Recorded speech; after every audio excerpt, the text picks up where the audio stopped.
Ignatius Press and the Augustine Institute present the Formed Book Club. Catholic book lovers unpacking good books, chapter by chapter.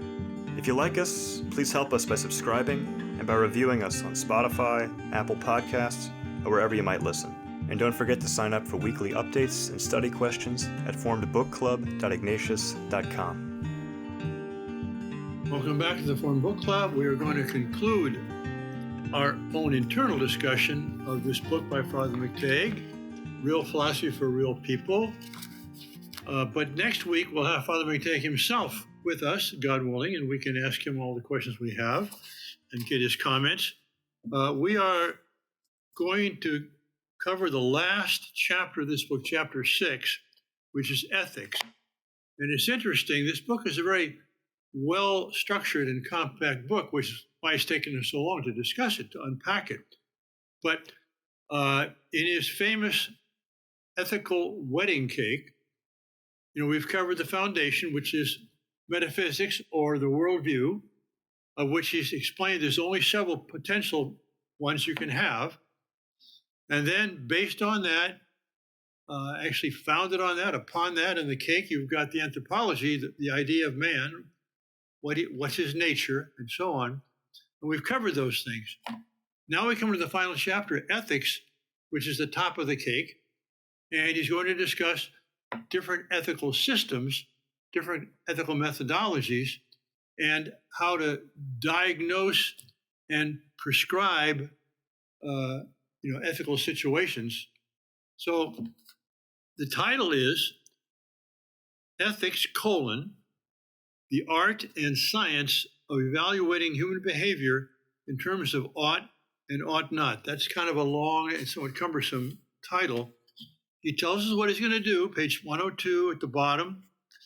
The tools of this chapter will allow you to perform the functions of diagnosis, evaluation, and prescription of what? Of possible ethical choices. And then on page 203, he says he will then give us a brief account, very top of the page, of the necessity and benefits of identifying and articulating a moral methodology. How do you go about evaluating things? Finally, continuing there, he will develop a taxonomy, that is a kind of a list of various varieties or species of moral methodologies. We will identify the best moral methodology. That's his plan for the chapter. And then, I want to jump right into page 204 here. Middle of the page. What does evaluation include? Because remember, this chapter is about evaluating moral choices. And he says moral evaluation includes discourse about what are known as the three moral determinants. What are they? The moral quality of the act itself, the intention of the moral agent, the circumstances in which the act takes place. So the act itself, the intention of the actor, and the surrounding circumstances. That's what he's going to cover in this chapter. So I just want to get a little intro to what we're going. Who would like to go ahead? Well, what he does, first of all, I'd like to point out, Father, that he tells us, absent a moral methodology, on page at the top of 204, he says, we will act impulsively, especially under stress or under the influence of strong appetites. So he's encouraging us to think about these things, ahead of time, and then and why that's important. And then these three things you just listed: the moral quality of the act, the intention of the agent, and the circumstances. He says that a reliable moral methodology has to take into account those three things. And if any of them are left out, that's how you know you're dealing with an insufficient moral methodology. And so what he does for a while here is he actually goes through incomplete moral methodologies and shows you how they leave out one of these three things. Yeah, and I just want to just set things up. I mean, you've done that by giving the framework for the chapter, but I want to just use the epigraph. Obviously, I love Chesterton, and the epigraph at the beginning says, "Art, like morality, consists of drawing the line somewhere," which is, That's again, great. Chesterton's most charming and best. And then he connects that with the first sentence of the chapter. Paul Weiss told me one of the most important tests a philosophy can face is what that philosophy allows you to do to other human beings. The line, where is the line? And ultimately, it's connected to what you do with other human beings. And I think that sets it up. And then the methodology is going to follow is what you've just discussed there. Mm-hmm. And then if I can just while I'm on a flow here, Sure. there's a term I didn't know because I'm not a philosopher, but page 205, and it says moral method. This is the beginning of the second full chapter.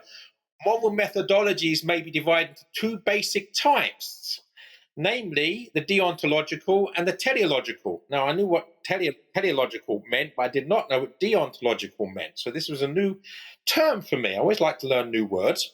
And it said deontological methodologies attend to morality primarily as duty. And then teleological, am I acting for the right end? Am I using a proper means to a worthy end? So these two aspects of of methodology for ethics, deontological, duty, and teleological end, that I found that very, very helpful.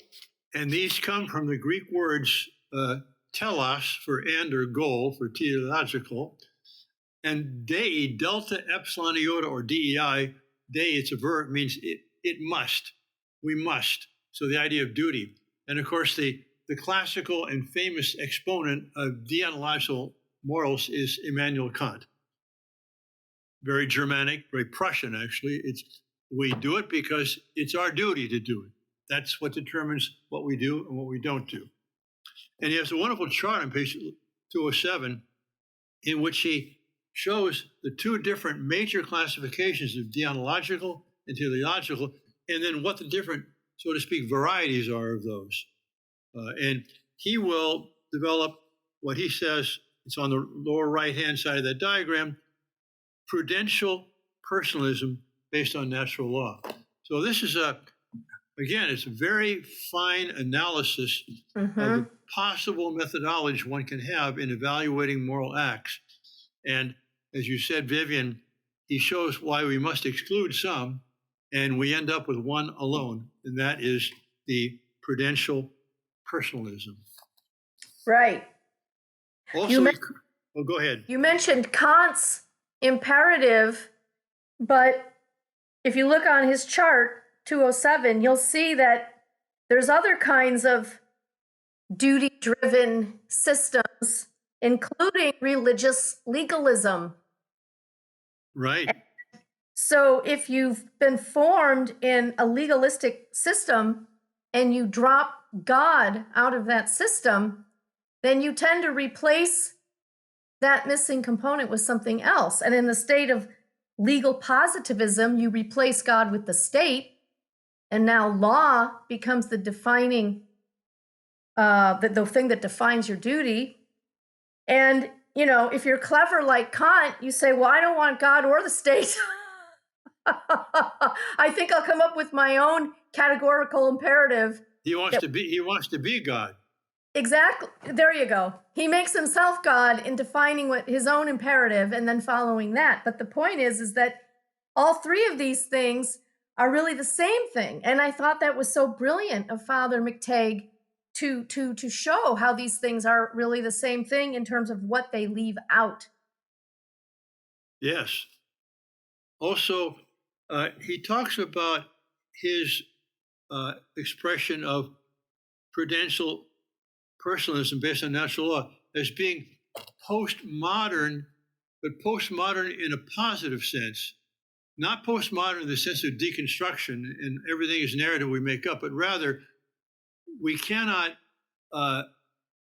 fail to take account of what happened in the modern period, which we can say started with Descartes.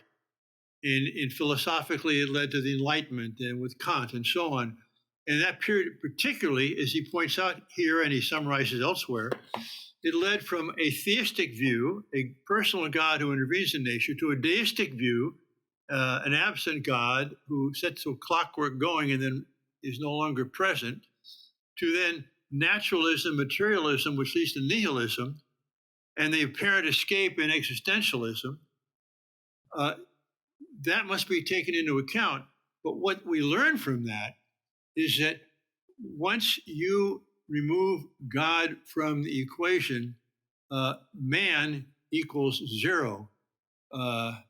It's like when I was in high school, a Jesuit teacher put this little thing on the bulletin board, on the blackboard. He wrote down good, G-O-O-D. He says, take away God, G-O-D. What do you have left? Zero. Very clever. Good. It Very was. good. But you also need something else besides God. You need also the moral agent, and you also need his circumstances. This is where the exercise of the virtue of prudence comes in, right? And so if you have to have God and man in harmony and relationship together and not just leave one out. That's right. But if there is no God, there is no moral agent, because you cannot explain this group of cells that we inhabit as something That's right. personal and eternal, unless there's a transcendent cause to them all. So Right. Yeah, if I can maybe move on to page 216, if we want to try to keep back in the Sure. roots on ourselves. Obviously, I want to things that interest me. We've got the Romantics here. So about 8 lines down, the Romantics produced some great art, literature, and music, and alas, some highly influential and deeply flawed philosophy. With a dramatic flourish, the Romantics opened the door to the more lazy and thoughtless moralizing that we see today in popular culture. Nowadays, it seems that the prefatory remark, I feel that, announced incontestable moral authority. And I love that connection because, basically the Romantics were reacting against empiricism, which in itself is not necessarily bad, but they overreacted, at least many of them did, not all of them, to the fact that it's really all about my perception of things subjectively. And of course, the consequence of that logically is that, we have the philosophy of I feel that. And if my feelings basically precede anything else, then that's the end of reason. And that's basically, I think that the fallout of that sort of romanticism is the deconstructionism that we're dealing with today. how do you feel about that?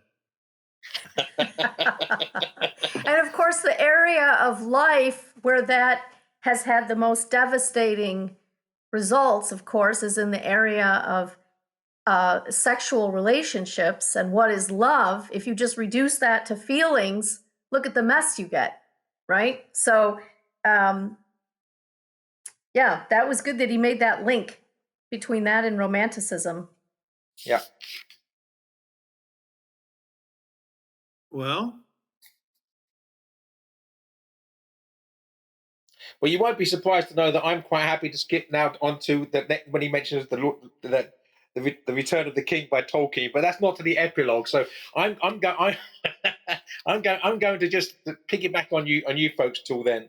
Well, what he does next, interestingly enough, is he shows you, Father, you mentioned the book being postmodern, and his prudential personalism being something sort of postmodern. And one reason why it's postmodern is because it comes after these other attempts in the modern era to come up with moral systems. And he describes them one at a time: hedonism, consequentialism, utilitarianism. And he really masterfully shows each of these systems, what their flaws are and why they just won't serve to give people a system of moral reasoning that really helps them be fully human. yes, and he outlines that so clearly in that chart on page 207. And basically, they're all there: utilitarianism with Mill, proportionalism, situations with Fletcher. Now, they all are offspring of a teleological ethics, but they run afoul of a full account of the moral act. And he one by one, he explains why. And I don't think we should go into detail here because it's just there's too much detail. But Yes. if you're interested in having a clear understanding and guide to different moral methodologies which have occurred historically, and which are the only ones that could occur historically when you think about what their components are, you've got it right here on this chart, and then he explains the chart as it goes on.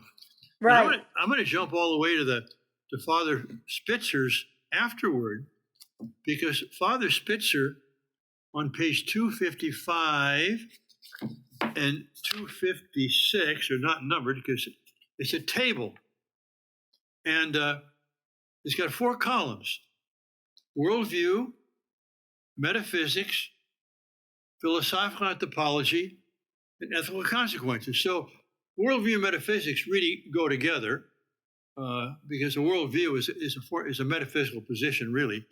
But he looks at those 4 columns, and what are the rows? Theism, row 1, deism, row 2, naturalism, nihilism, row 3, and postmodernism, row 4. And he not only in those columns has a brief description of each of those elements, but then in the following pages, he describes each one. So it's like a little summary of the book, all put together. And if there's some part where you feel, gosh, I don't understand that, you go back into the book on that chapter and you've got it. So this is, I didn't like the cover of this book. Ignatius Press, we have beautiful covers. This, in my view, is not a beautiful cover. It's a very prosaic cover. It's a red toolbox, really. But the title is Real Philosophy for Real People, Tools for Truthful Living. And this thing really is a philosophical toolbox. I mean, it's one of the better covers in terms of expressing what the book is about. Yep. Yeah, I do agree with you that Father Spitzer's diagrammatical summary of the book, just on that double page, by having the 4 rows and the 4 columns, we can correlate everything, is so helpful. It's really, really good. Yeah, and the other thing Father Spitzer does is he shows you other places to go if you want to explore these topics further. He gives you other authors and other works, and this I was so surprised at how much in depth this afterword was, and what a gift of Father Spitzer to take the time to do this. I mean, he writes his own books. He wrote this beautiful summary with